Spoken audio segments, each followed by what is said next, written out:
hold him back. Why, atheists, they're really nice guys. Look at Larry. Got a kind of a girl-looking shirt on here with those girl shoes and all that kind of stuff. I didn't catch all what was going on, but they're not done. Listen to Jessica and Jessica as Charles actually brings out. Are you folks doing your job? Necessarily believe in, pressing my views on someone who just chooses not to receive. I agree with that. I want people to believe. But aren't you not doing your job if you don't like do a little? No. Johnny Robertson will tell you he's got to.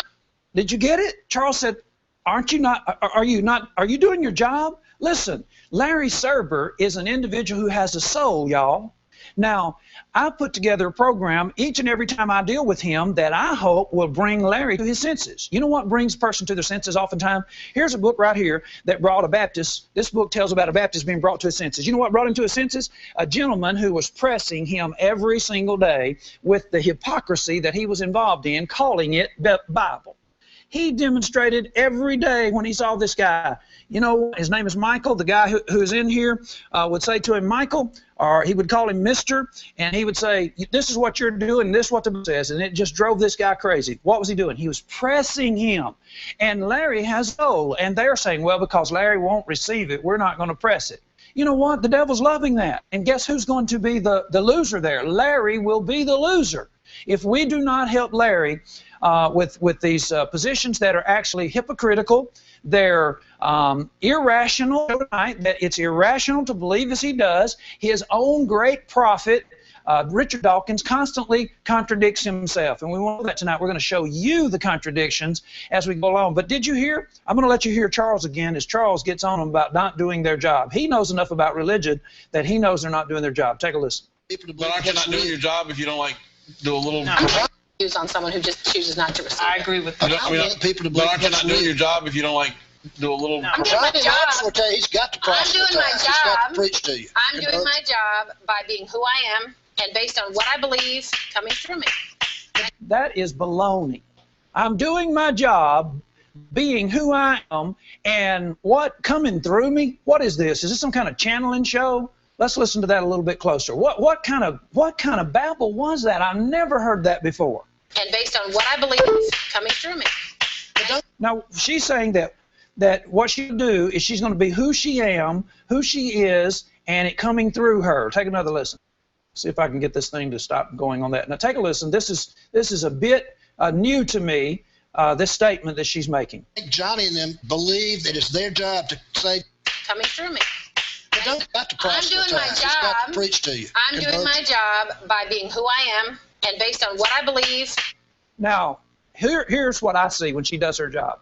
I see her advertising all kinds of junk that there is no way that a preacher could opt in advertising. Now, you might be saying, boy, what's going on here tonight? Listen, these folks have all their time to bring in the Church of Christ and to talk about gospel preachers, me in particular, and the other guys that work with me, and it's turned around as fair play. That's contractual right here on the Hill. The contract is, if you never mention me, I can't mention you, but if you mention me, I get to mention you. So now it's open season here.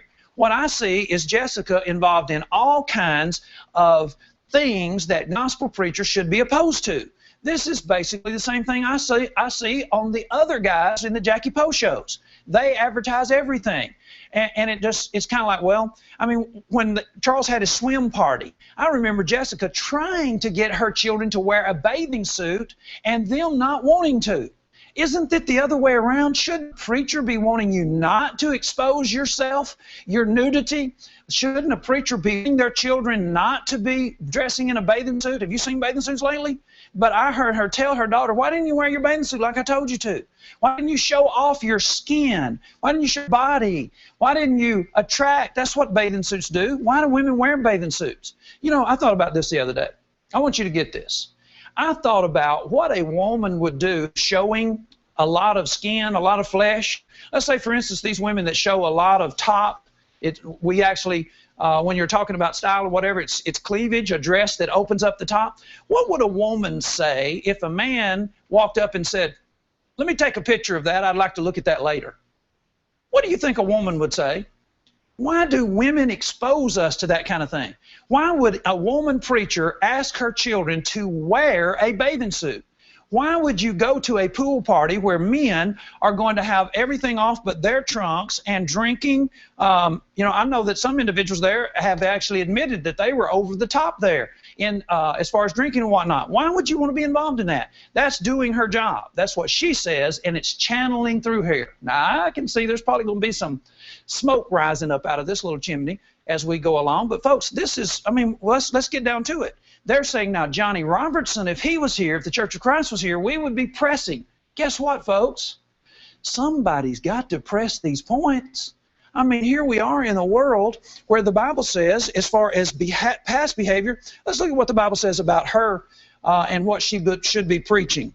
Now, this is what basically the Bible says about our behavior. For as much then as Christ hath suffered for us in the flesh, arm yourselves likewise with the same mind.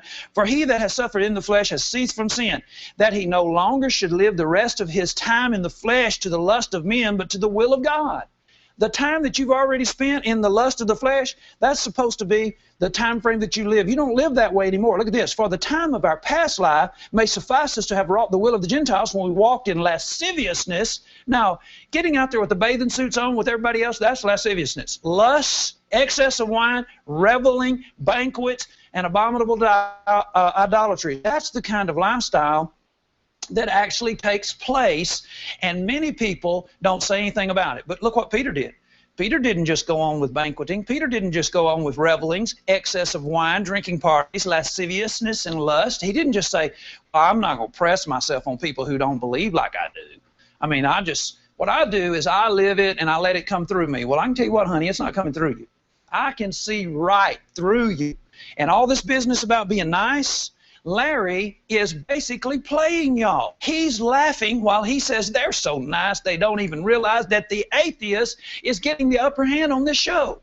I'm telling you, Larry got the upper hand on this show. And on the last show that they were on with Jessica Griffith, Jessica Griffith was so out of her element, and Charles was basically saying, she said, next, well, just bring on the next. I'm not even going to answer that. And Charles actually said, it's because you can't.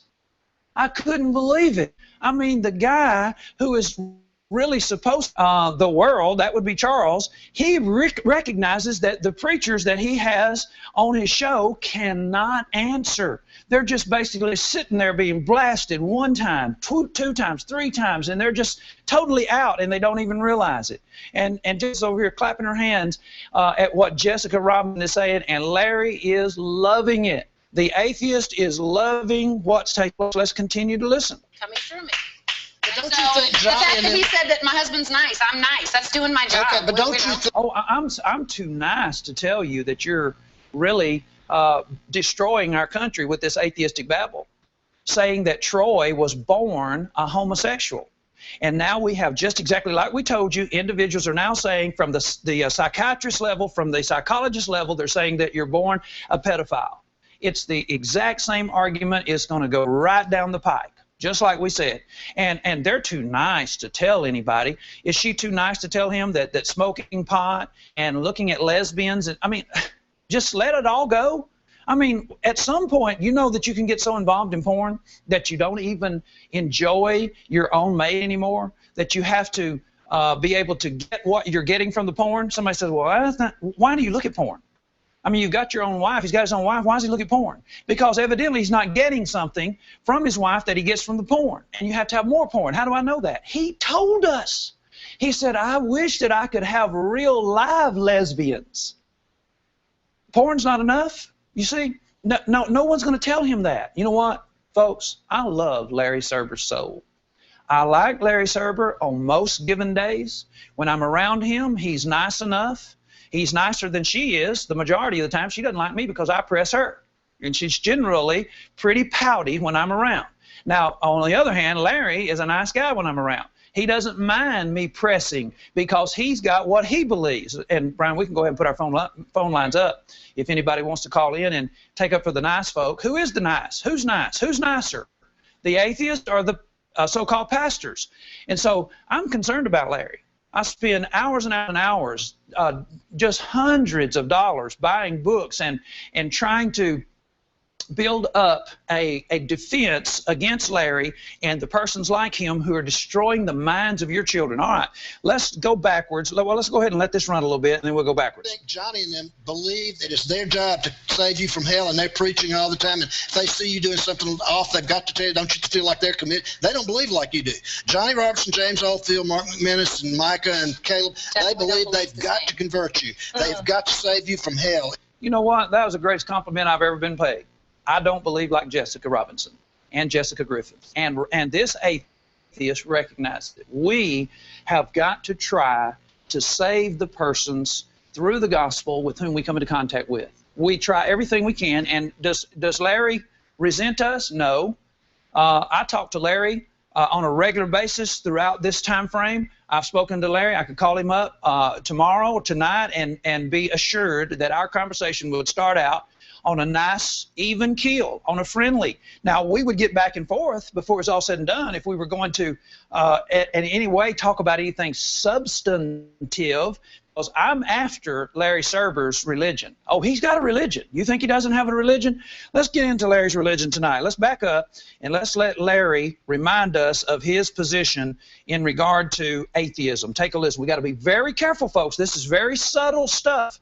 You can actually miss it if you don't pay attention. Okay, here we go. Believers in God, and you got an atheist in the middle of it. A lot of people believe in reality. They say that he's not an atheist. I talked to a few of my friends. I am totally an atheist. And you know what? Say he believes in something. No, I don't. Okay, here we go. I mean, Jessica is, if she could have her way, she would try to get it to where there was no difference between them at all. He's really not atheist. He's just a guy who's parading, masquerading. And that's why I don't really mess with him, because, you know, after all, it's just an act. No, it's not an act, Larry says. Listen, what does Larry believe in? He believes in reality. Now, folks, this business that Larry is parading about reality and things that are real, let's get a little bit better handle on it. Let's back up just a little bit. Now, take a listen. They're foolish. Say he believes in something. No, I believe in reality. I believe in atoms and molecules. I believe in atoms and molecules. I believe in things that can be demonstrated. I don't believe in floating dead invisible jewels. I believe in things that can be demonstrated. I don't believe in atoms and molecules and reality. I believe in things that can be demonstrated. I don't believe in floating molecules and reality. I believe in things that can be demonstrated. I don't believe in floating. Okay, I think you got it, didn't it? He believes in things that can be demonstrated. Baloney. Baloney. Can you demonstrate what Larry Serber says? Let me give you a little instance here. Now this, we looked at this before the show a little bit, and this may go over your head a little bit. Let's just see if I can bring it into perspective. This is a video of somebody making fun of Richard Dawkins, who is the #1 mouthpiece for atheism in the world. He was at university in England and Oxford University. He is Larry Serber's idol. Larry said he worships Richard Dawkins. Now, Richard Dawkins wrote a book called The God Delusion. He says we're deluded into believing that there is a God that has presented this information in book form. In other words, this book cannot be demonstrated to be, in fact, reliable, historical, and inspired. That's my next debate with Larry Serber, if he's willing to take it up. Reliable, historical, inspired. In other words, God-breathed. It is historical. Is it reliable? Has it been tampered with? Can we prove the tamper-proof? And it is, in fact, from God. Larry Serber, if he wants to take up that debate and be serious about it and not lift weights, then we'll have the debate. I mean, that was simply foolish what he went through. Brad Harrop spent a large portion of time showing the decline of America since they've been teaching God is dead. Transmitted disease is up. Social issues plaguing our nation up. We're paying millions and millions of dollars for unwed mothers and things of that nature. Where did all this stuff come from? In 1960, we had 1 divorce out of every 1,000 marriages. Are you getting that? 1 divorce out of over 1,000 marriages. In 1960, people believed God was alive. Then you come along the 70s, God is dead, and we have 1 out of 2 marriages ends in divorce today. 1 out of 2. It used to be 1 out. Well, Larry said, well, all them people got tired of being beat on by their husbands. Seriously? Seriously? Is that really what was going on? Is everybody's home in a turmoil? What about Larry's home? He tells me that he had a good upbringing, a wonderful set of parents. So you see what we're saying now, God delusion. Now look at this gentleman is actually, he's playing on that. This is what Larry would have you believe is demonstratable. All right, now watch this.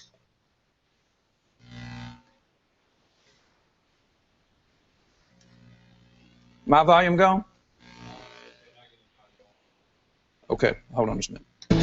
As you step up, be afraid. I won't be afraid. No, I won't be afraid. Just as long as you stand by me. So darling, stand by me. Now what that is a dogfish. You see, Richard Dawkins and Larry Serber says that we all came from one of our ancestors, that at some time or other we were in fact like this, represented like this, a dog and a fish, or a bird and a reptile, things of that nature. Can I ask you something? You ever demonstrate that? Anybody ever demonstrate that? Now, I know Larry's going to come on and say that's not really a demonstration of evolution. Well, my question back to him is, which evolution are we talking about? Are we talking about Darwinian evolution? Because, see, everybody's worshiping Darwin, and I'm about to play a clip where Richard Dawkins says he despises Darwinian evolution. Now, wait a minute. Who's the daddy of evolution? Darwin?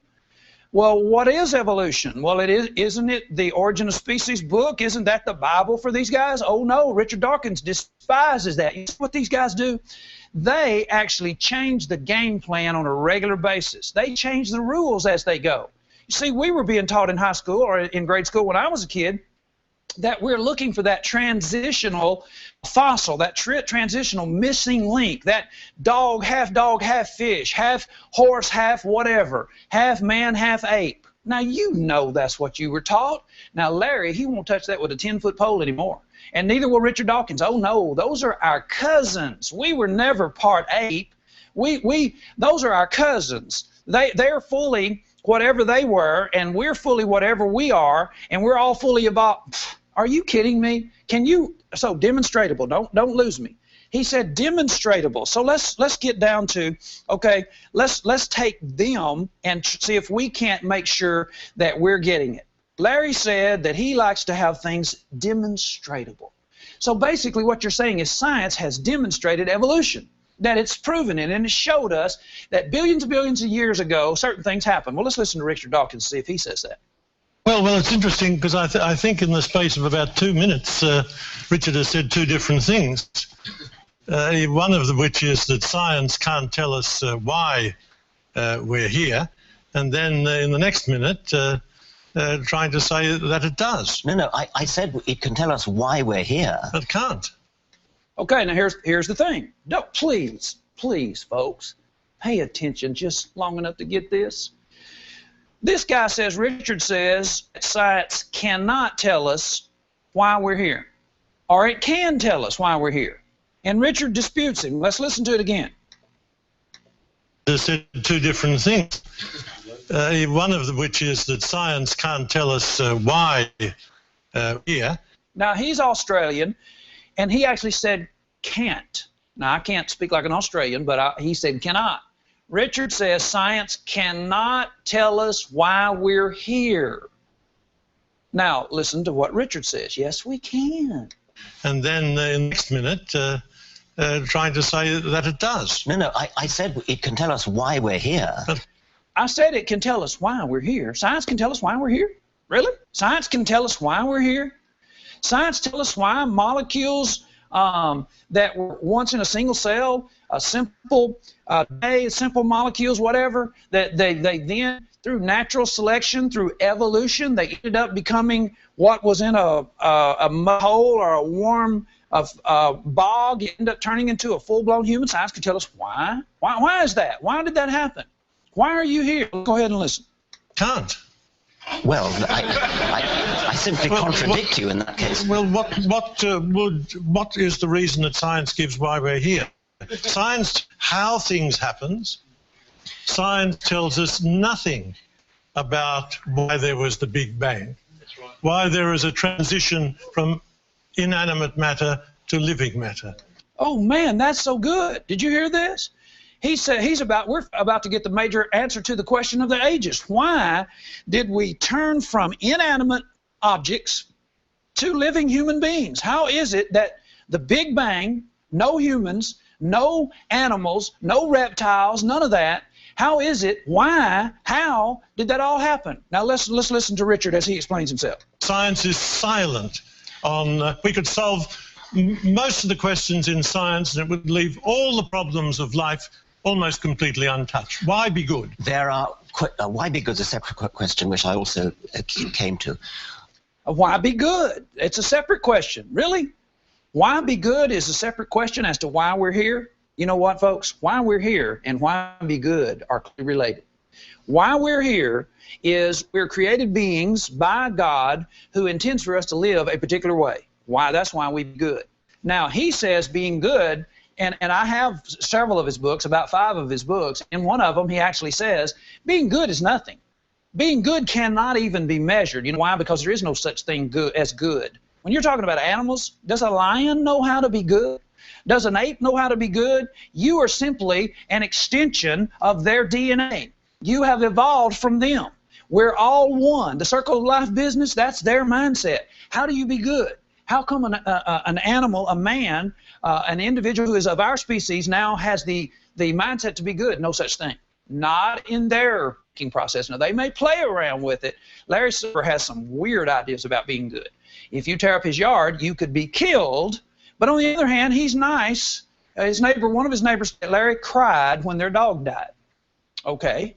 Now, which is more important, the death of the dog or the cable guy? Because he said he told the cable man he would beat him to death with his bare hands, but he cried over a dog.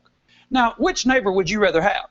A neighbor that cries over a dog but would beat you to death if you messed up his yard. I think that I mean, they're both the same neighbor when you get down to it. I mean, that's what we're talking about. You got a neighbor who cries over a dog but will kill a man, plants. Now, that's mixed up, folks. That's mixed up. And you know why it's mixed up? He doesn't know why he's here. And being good is not a part of why he's here. Continue to listen. This gets better. Why we exist, you're playing with the word why there. Science is working on the problem of the antecedent factor. Oh, now science is still working? Yes, you're on What's the Bible Say? Yes, caller? Yeah, I got a question for you, Johnny. Yes, sir. What do you keep putting Jessica and them down for? Are you putting them up? I don't know why you would put them up. They're not opposing the man who says you're a monkey. I tell you what, I'd rather see them 3 any day than to see you sitting in that chair on that show at 7. Okay. Does that make it right, though, just because you would rather? Would you rather hear a lesson on hellfire and telling children, young children, that they're going to actually have to pay for their misbehaviors, or would you like to see a circus all the time? Which one would you rather see? Well, what you believe is entirely different. What's different? You know, I mean, what's different? I'd rather see them than you any day, because you don't know nothing about the Bible. You say you make it up. Well, I heard Jessica actually have it here on my computer, and I'll play it if you press me. She told everybody they ought to get off their cell phones, and they ought to pay more attention to their children. I mean, she was basically getting after people for spending time on their cell phones. Now, what about that? Is that biblical? Hello? I'm still listening. Okay, so what's the difference, sir? I mean, have you ever heard her preach? When she gets in the pulpit, she gets after stuff. But when she's up here in front of y'all, it's kind of like, well, she doesn't ever want anybody to think that she's not being nice. It's nice of me to stand up for the truth, sir. Do you not like people that will stand up for the truth? Let's say, for instance, if your neighbor was talking about killing you and I came over and said, please don't kill the caller, would I be nice? That's Larry's. Larry's basically, he would kill you over his plants. Well, I can't bother for that. I mean, I'd cry over a dog, but I'd kill one of y'all if you walked up from the drive. Really? You're one of those tough guys in Martinsville, aren't you? Oh, boy. Just don't never walk to the house, Bubba. Well, tell me your name, and I'll try not to. Oh, you won't. I look out for you all the time. You do? I'm a dangerous man, or am I Bubba. not? Huh? Public enemy number one. You a little Bubba. What's that now? I said, you a little Bubba. A little Bubba. Okay. All right. You got my number. All right. All right. Thank you for your call. Okay, now, folks, here's what we have tonight. We have people who they like the Jessicas and Larrys, and this man is an avowed killer. I mean, can you understand why he doesn't like me? He is a self-proclaimed killer. I mean, he just said if I come up on his yard, he will kill me. Folks, even Troy said, metaphorically speaking, even the known homosexual, Troy Johnson, said that if his anger, if his wrath, if he were to let go of his wrath, I would be dead. And then he said, he had the forethought to say, metaphorically speaking, but this gentleman, and does he not know, did he block his number, or did you happen to notice? You called him before I did. Okay, we may have even had his number there. I mean, we might could call back and find out his own number, and it's so easy to track it back to who it was. And he actually said, if I come up on his property, he would kill me. Okay, now, folks, is it any wonder that we're in the shape that we're in? He said he couldn't blame Larry for killing somebody who messed up his yard. I don't even really think the guy's serious, you know. And so I'm trying to help us to see that this is where atheism is going. Larry becomes our example. If you mess up my yard, you're dead. If you mess up my yard, I will beat you to death with my bare hands. And now you've got more folk like Larry. It's a very dangerous place to live, even though Larry puts on a good show. All right, now, here's Richard Dawkins. He says that, now you got to get, Larry says that it's already been proven that he believes evolution is demonstrated fact. Well, I always thought that evolution was, in fact, a theory. And so, unless I've been mistaken all this time, even the museum says it's a theory. It's not fact yet. They haven't demonstrated anything. That dog and that fish. Now, let's listen to him say one more time that science is trying to work it out. Take a listen. The antecedent factors that lead to our existence. Now, on the problem of the antecedent, you're playing with the word why there, is working on the problem of word why there. Science is working on the problem of the antecedent there. Science is working on the problem of the antecedent factors that lead to our existence. Now, why in any further sense than that, why in the sense of purpose, is, in my opinion, not a meaningful question. Well, sorry. To Richard Dawkins, why doesn't matter. I mean, we're all here, billions of us are here, and there's no reason why? Listen, folks, listen to that. You wonder why kids kill each other over a pair of tennis shoes? You wonder why these kids are shooting each other in school? Right there. There is your poster child for murder.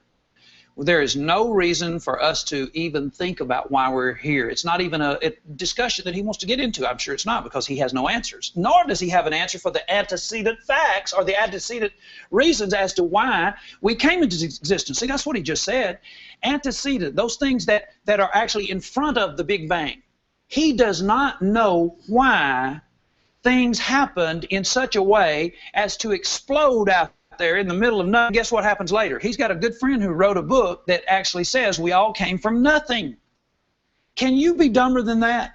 You write a book, Lawrence Krauss wrote a book on how the whole world came from nothing, that the Big Bang, they're called antimatter. Well, what's antimatter?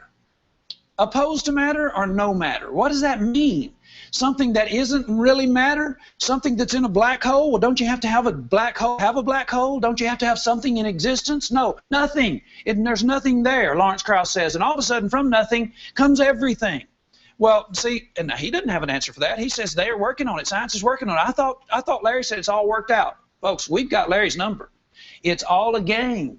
The Big Bang is a big game, and he doesn't have it answered, and there's no why as to why you should even discuss why with your children. Have you ever had your child say, Mom, Dad, why are we here? That's not even a question that you need to ask me anymore, Junior. Really? You don't tell your children why they're here? That's what he said. It's not, let's hear it again. Why should we worry about human life? Why worry about these kids murdering each other? Purpose is, in my opinion, not Now, why in any further sense than that, why in the sense of purpose, is, in my opinion, not a meaningful question. You cannot ask a question like, why do mountains exist, as though mountain kind of purpose. What you can say is, what are the factors that lead to the existence of mountains? Get ready, get ready. He's about to tell us that they don't know. They're trying to work it out. They've made a pretty good stab at it. Take a listen. They don't have this figured out. Larry is working on faith just like everybody else. He does not have the facts. He hasn't seen it. Take a listen. And the same with life, and the same with the universe. Now, science over the centuries has gradually pieced together answers to those questions. Why in that sense? It's true that there are still some gaps. Now, we got here and why we exist in the scientific sense. Then I talk for it. Okay. Now, he just said... Well, it's interesting because I think in the... Life, and the same with the universe. Now, science over the centuries has gradually pieced together those questions. Gradually pieced together answers to those questions. Really? I thought they had it already set. They don't have it set. They don't have a clue. Why we're here, don't even ask the question. The antecedent causes of why we're here, what caused the Big Bang? They don't have a clue. They're trying to work it out, gradually putting pieces together. And see, the pieces actually change all the time. The story changes all the time, depending on who you listen to. If you listen to Larry, he claims that it's all been worked out, and he knows everything. Well, Richard Dawkins doesn't. Continue to listen. Now, you're right when you say that aspects of what Hitler tried to do could be regarded as rising out of Darwinian natural selection. That's exactly why I said that I despise Darwinian natural selection. Look at that girl. She's listening to the best-known atheist in the world say he despises Darwinian natural selection. Excuse me? Who is defining evolution if it was not Darwin? A survival of the fittest, that genes naturally selecting amongst themselves, the genes that are going to continue on and the ones that are going to be discarded. And Hitler took a hold of that and said, you know what, I'm going to make a perfect race, the Aryan race. And he started breeding, just like we breed horses and dogs and cabbage and roses. And this is basically came from the idea of Darwin. And what did this man say? Do could be regarded as arising out of Darwinian natural selection. Effects of what Hitler tried to do could be regarded as arising out of Darwinian natural selection. That's exactly why I said that I despise Darwinian natural selection as that I despise Darwinian natural selection that I despise Darwinian natural selection that I despise Darwinian natural selection as a motto for how we should live. I tried to say we should not live by Darwinian principles, but Darwinian principles explain how we got here and why we exist in the... I just thought he said that he didn't know why we exist. Am I mixed up? I know I heard him just a few minutes ago say, we don't know why we exist. Listen, he says we do. Which is it? How we got here and why we exist. Darwinian principles explain how we got here and why we exist. Principles explain how... But Darwinian principles explain how we got here and why we exist in... Did he not just say that Darwinian principles explain why and how? Let's go back, class. Let's go back. Well, it's interesting because I think in the space of about 2 minutes, Richard has said two different things. One of which is that science can't tell us why we're here, and then in the next minute trying to say that it does. No, I said it can tell us why we're here. It can't. Well, I simply contradict you in that case. Well, what is the reason that science gives why we're here? Science tells us how things happen. Why big is a separate question, which I also came to. Why we exist, you're playing with the word why there. Science is working on the problem of the antecedent factors that lead to our existence. Now, why in any further sense than that, why in the sense of purpose, is, in my opinion, not a meaningful question. You cannot ask a question like, why do mountains exist, as though mountains had some kind of purpose. What you can say is for the causal factors that lead to the existence of mountains. And the same with life, and the same with the universe. Now, science over the centuries has gradually piece together answers to those questions. Now, he said, we don't know why. And then he turns around and says that science gradually pieced together why. But he said, we don't know why. And then he said, don't ask why. It's not even a question worth talking about. And then he turns right around and says, Darwinian principles have explained. You are right when you principles, but Darwinian principles explain how we got here and why we exist in the... He just said that you don't even talk about why we exist. But Darwinian principles have explained why we exist. Remember, he said that's like asking why does the mountain exist? We don't ask why a mountain exists. It's not even a question that we even deal with, but he just said Darwin has explained it. See, folks, let me give you a better one. Here's a better one. This is going to be, this is really priceless. Now, what he's being asked here, someone is asking him if it is the case that he can ever give an example where a strand of DNA actually had information added to it. Because see, that's what they're saying. They're saying that DNA, by evolution, through natural selection, DNA, your DNA, that's your code. It has writing. It basically tells what you're going to be. And they're asking him, is there any DNA, has there ever been a strand of DNA that you can demonstrate had code added to it by natural selection? No. Now, you can monkey around with DNA, but does it do it itself? Has there ever been a demonstrable instance that you know of? Now, watch this. Watch this. This is the master telling you how it all happens. Now, watch what he does. Can you give an example of a genetic mutation or an evolutionary process which can be seen to increase the information in the genome? Now, down at the bottom, there's a little heading. She's British. He said, they actually are asking him, has there ever been a case where you've seen the increase in the information in a genome? See, we're talking about genetics here. We're talking about your DNA. Has there ever been an instance, have you ever seen of information that wasn't done by someone? You know, natural selection. Look what's he doing. He's looking up. Let's watch how he looks up. Let's count. 5 seconds, nothing been said.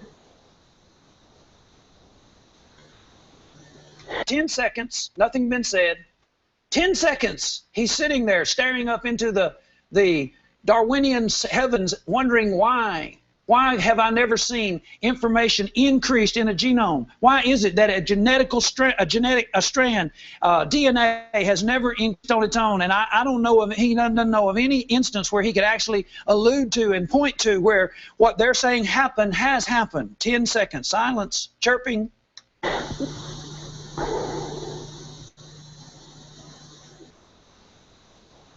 More seconds. Can you just stop? I think.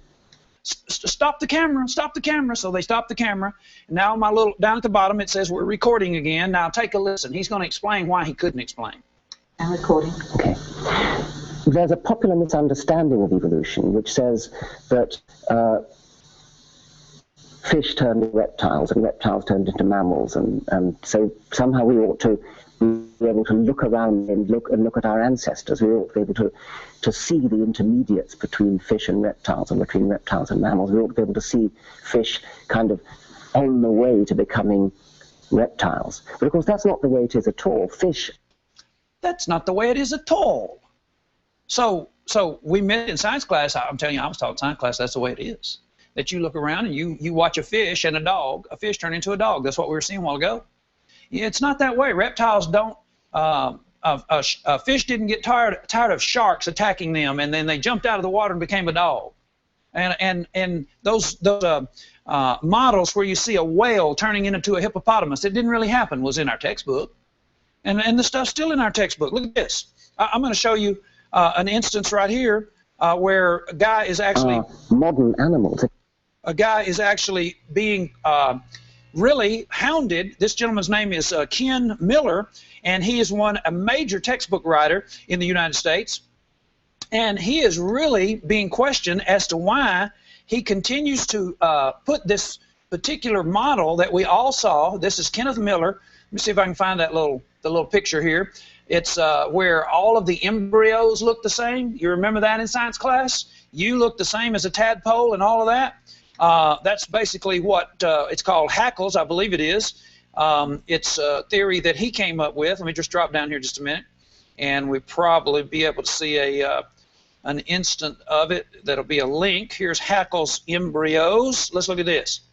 Now, they're basically saying this isn't the case anymore. Remember that in science class? All the embryos look the same. See, the baby looks like the tadpole and looks like the squirrel and all that looks like the chicken. Remember all that? Well, guess what? Now, he is being called in on the carpet for continuing this garbage textbooks. Look at this, rewriting history. That's what is the title of this. Ken Miller rewrites his textbooks, then he rewrites history.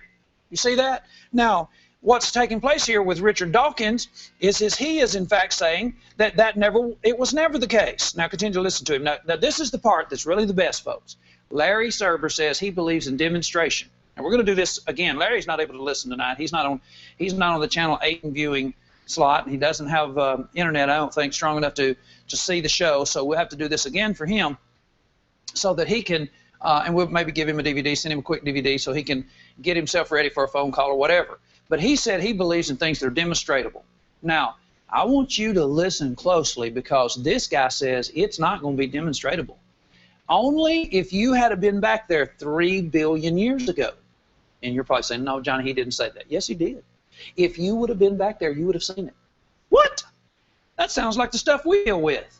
See, that's why we take cameras with us, because people say things happened 3 years ago, 3 days ago, 3 hours ago, and then we play the video, and guess what? It's not like they said. You're going to believe a guy who says 3 billion years ago, if you would have been back there, you would have seen what he says is the case? Did he demonstrate it? We watched him for 11 seconds sit there dumbfounded, looking like a buffoon, couldn't answer not one place where he has seen genetic code have information added to it through natural selection. I mean, surely we've got some people in the science class that are watching our program tonight. You know, why is it that we have to deal with a 4th grader anyway? Larry Serber is a 4th grade teacher. Well, I read a lot. That's what he says. Listen, we had Kennedy Space Center on Sunday night. We had a gentleman from Kennedy Space Center who's been at least for 15 years working at Kennedy Space Center called in and said Larry would not in any way be reputable. Why does anybody listen to a guy who taught 4th grade science? That's the best Charles can do, a 4th grade teacher. Are we smarter than a 4th grader here? Why don't we have a paleontologist? Somebody said, well, why would a paleontologist want to discuss with you? He doesn't have to discuss with me. We have a guy with a PhD in biology that will discuss with him. We have a gentleman who works at the Kennedy Space Center who will discuss with him. It's because you don't have anybody around here who can defend evolution, Darwinian evolution. That's why. That's why we have Larry Serber. I mean, don't you realize that Larry Serber is off? I mean, you got a guy who admits to smoking a train load box car of dope.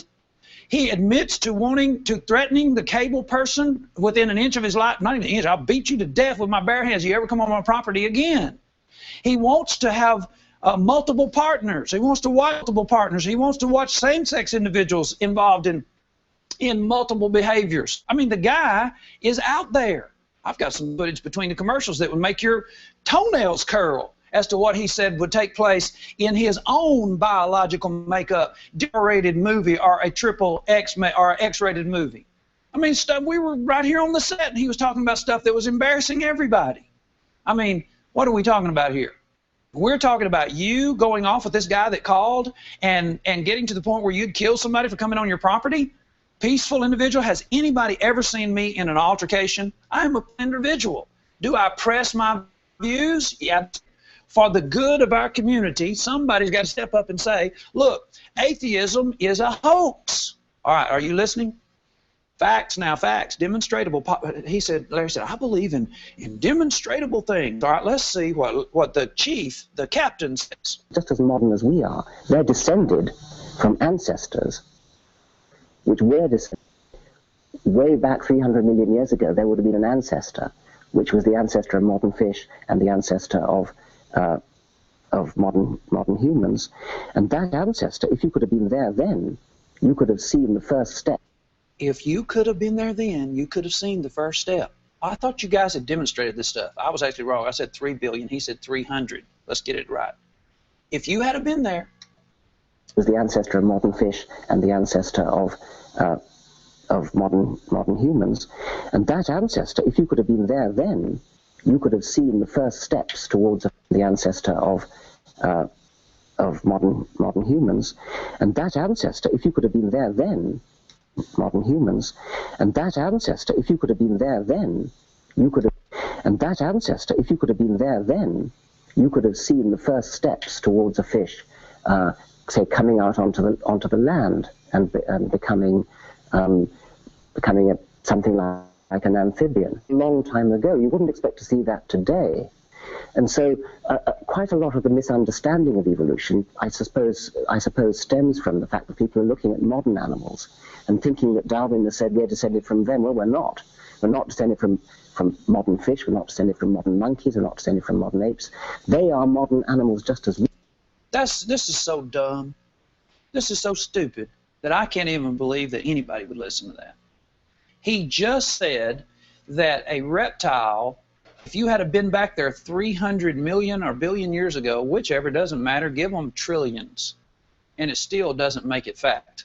Listen to what he said didn't happen, then listen to what he says does happen. Reptiles. But of course that's not the way it is at all. Fish are modern animals. They're just as modern as we are. They're descended from ancestors, which we're descended from.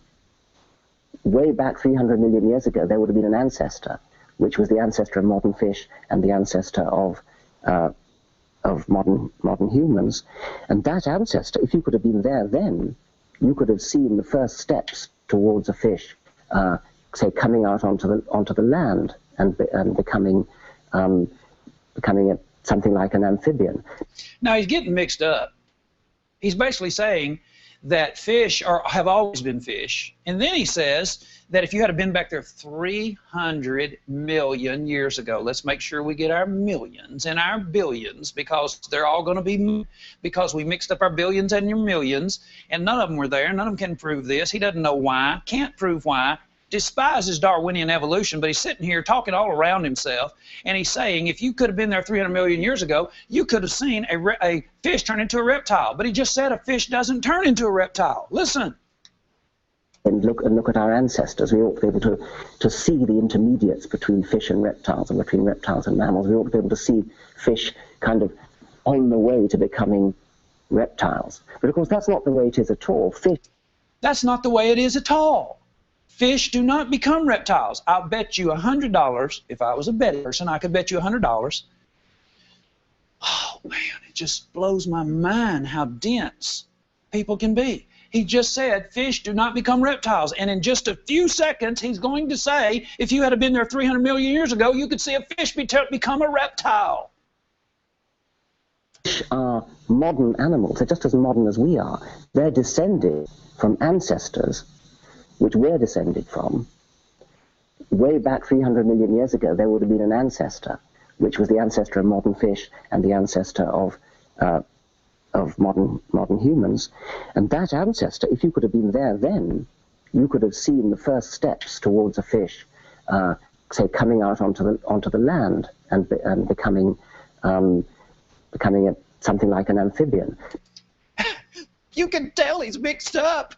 He knew he just said that a fish doesn't become a reptile, so he said a fish becomes an amphibian. Is that what he said? Let's listen to it again. You could have seen the first steps towards a fish, say, coming out onto the and becoming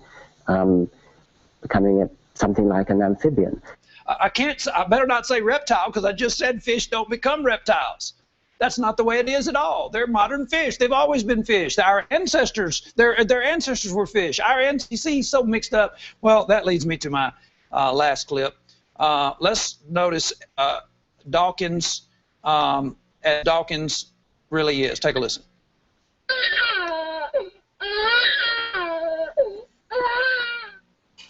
We have a really special speaker today. Permit me to introduce to you Richard Dawkins, the smartest man in the world.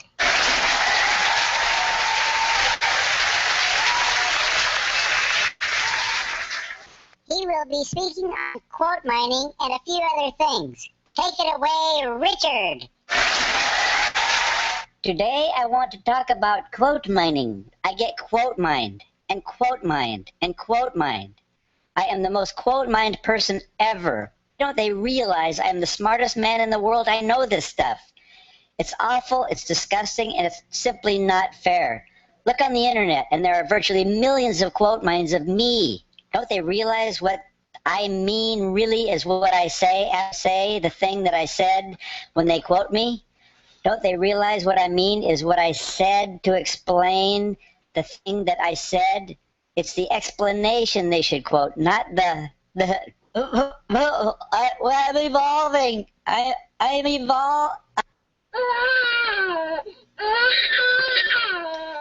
Now, folks, if you didn't get this tonight, I don't know how you missed it.